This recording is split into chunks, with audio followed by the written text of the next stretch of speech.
One very iconic element about Five Nights at Freddy's is its ambience. It adds to the gameplay, and once you truly listen to it, it makes you very unnerved and creeped out. It can help make the animatronics more scary and unnerving.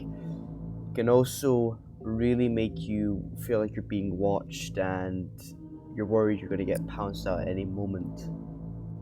And I believe that very unique aspect of FNAF has been lost over time. So I'm going to do this video to remind everyone that FNAF Ambience is still really creepy to this day.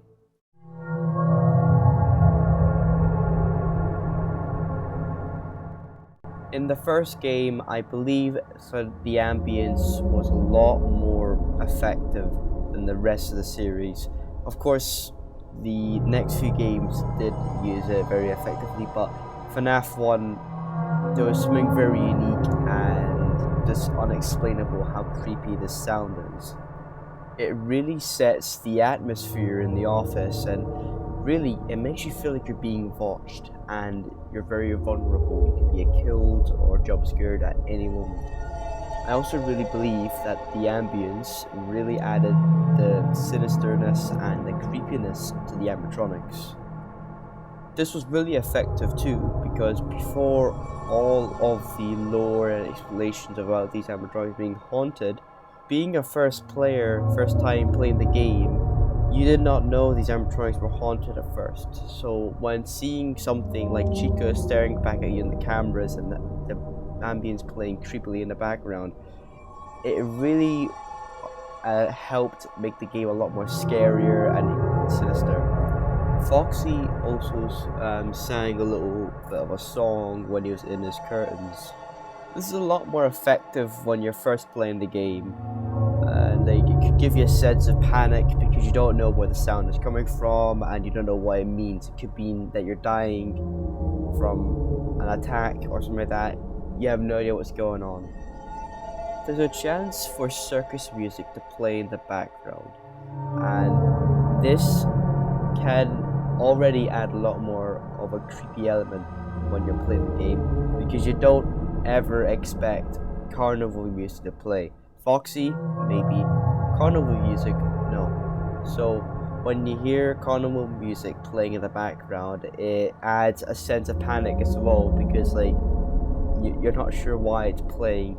But I feel like over time you'll get used to it, but it's definitely creepy on the first time. Now, I do believe this might not be too much of an ambience element, but it's still interesting and it does definitely add it to the game, so I'll include it.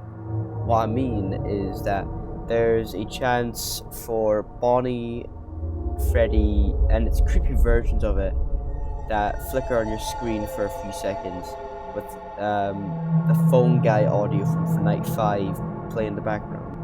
And this definitely catches you off guard and probably puts you off from the entire night. If you have any sense of Golden Freddy, you might feel like your Golden Freddy's gonna kill you, because that sound also plays when he shows up. And if you're unlucky enough, that could put you off so much that you might accidentally kill yourself because you're too busy panicking about what the hell is going on, that an animatronics managed to sneak by and killed you. I definitely believe that FNAF 1 has the most and best ambiences the entire franchise.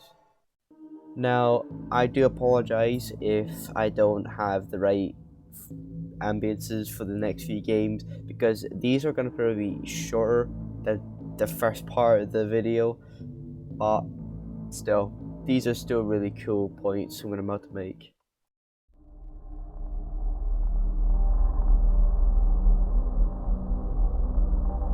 Now, FNAF 2 Ambience has the same kind of trope with FNAF 1, but you can tell something's off again. It has those same kind of tones in the music where sometimes a pitch might go up or a pitch might go down and you start hearing it, and it shouts a lot more in this game. Unlike the first game, this doesn't have a fan that blares your ears, so you get to hear the ambience a lot more clearly. And baby, this is creepy. FNAF 1, you didn't get to hear as much of the ambience because the fan was very loud. And even when you had the camera up, you still hear all these other elements playing, so you didn't get to properly hear the ambience. But Five Nights at Freddy's 2, you get to hear it very clearly, and it adds so much more to the gameplay. It's like when there's that whistling sound in the hallway. Now, I don't know if this is when Foxy's in the hallway or when an animatronic's moved, but I can tell when seeing a lot of people play it, it puts you off. You don't know why it's playing it. You think you're about to get jump scared, and it really helps induce panic and feel like you're vulnerable. This stands out 100 times more when nothing is happening. When you're sitting idle in night 1 and nothing is really moving, you're checking on the cameras, that ambience sometimes can start creeping and getting to you. It really adds like a lot of depth when you're looking through the cameras and you hear the audio. It just makes you feel creeped out, and it's fucking creepy as hell. Man, you can tell FNAF 2 really did well with its ambience as well as with FNAF 1. Getting to hear a lot more clearly and more things happening in the actual ambience, like random sounds playing when animatronics move or when you're sitting idle, and there's like multiple tracks that play when those things are happening. It gives a lot more creepiness to the game than it already does.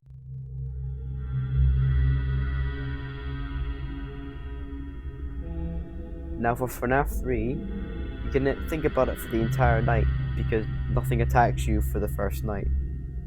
It's really a tutorial, to be honest.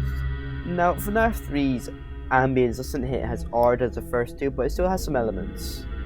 Without any of the factors, I do feel like it can give you a little bit of a sense of dread and some, eeriness, but that's nothing really new to write home about. What really is special is when you're about to die. I believe this is when Springtrap is in your office or you're fucked up and Springtrap's about to kill you. It unique sound plays. This is like a really high-pitched sound, and it's really eerie and really puts you off. And like, and even when you know this is playing, you know you're gonna die, and it just makes things worse. Now, I do believe I might have missed a few things for FNAF 3, but I do believe these are one of the main elements for its ambience. Luckily, I do believe FNAF 3 was lacking, but FNAF 4 picks up just again like FNAF 2 did.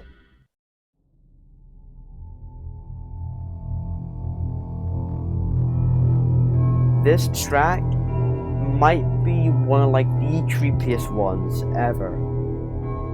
It is extremely sinister and very unnerving. It just like, especially when you're just sitting in your bedroom and you hear this play, it feels so loud because nothing else is like interrupting it. You have no cameras, no doors, no lights. We do have a light, but you can't switch on and off. And the only thing you can do is run about the place and open doors and look to see if any animatronic's gonna kill you. I do feel like this can help make you even more worried about, oh no, where the animatronic's gonna be, because sometimes they don't show up and you're running about all over the place like, oh no, I don't know where they are. Yeah, I do feel like it can give you a little bit of a panic. Now these ambiences are not creepy or really eerie. They're just like things that play in the background. Like, I do remember there's a dog that barks and a grandfather clock and dishes that Chica does. Those are just like little things that throw it in there to like, I'm not sure if it adds creepiness, but it just depends who you are and what kind of reaction you'd be giving when you're playing it. And that wraps up for this entire video. After Sister Location, I do believe that they've just completely dropped the ambience element and just did what the fuck they want.